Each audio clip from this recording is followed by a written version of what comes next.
কালকে সকালে প্রবাসী স্বামীর ফোন দিছিলাম, দিয়ে বলতেছে কি আজকে তো তোমাদের ওই জায়গায় ঈদ, তুমি সকালে কি রান্না করছো, কি খাওয়া দাওয়া করছো। সে আমার বলতেছে কি সকালে পায়েস খাইছি, খিচুড়ি রান্না করছি। আমি বললাম তুমি প্রতিদিন তো খাওয়ার সময় আমার ফোন করো, আজকে ঈদের দিন আমার আজকে ফোন করো নাই। সে আমার বলতেছে আজকে ভাবছি যে খাওয়া দাওয়া করে ফোন দিই। তো আমি তার বললাম যে তুমি কি খাইছো আমার একটু দেখাও। সে আমার বললো আমি খাওয়া দাওয়া করছি, যে পরে দেখাবো নি। আমি বললাম না আমার এখনই দেখাও। সে দেখাইবো না, অনেকক্ষণ জোর করার পরে সে কিচেন রুমে যাইয়া পাতিল খুলছে, খুইলা আমার দেখাইতেছে যে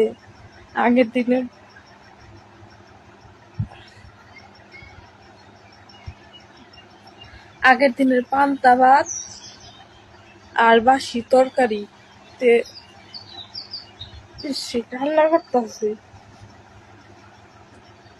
আমি তার দিকে তাকিয়ে বলতেছি কি তুমি তো কিছু রান্না করো নাই। সে আবার বলতেছে যে ডিউটি থেকে মাত্র আসলাম, এখন রান্না করুন তারপরে খামু। আমি বললাম এখন তো রাত 9টা বাজে, তোমার ওই জায়গায় তুমি রান্না করবে কখন আর খাইবে কখন।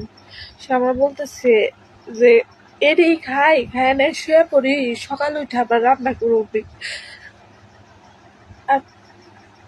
আর তাদের ফ্যামিলির মানুষ এমন করে ঈদ পালন করতেছে মনে হইতেছে কি কারো বিয়ে হইতেছে।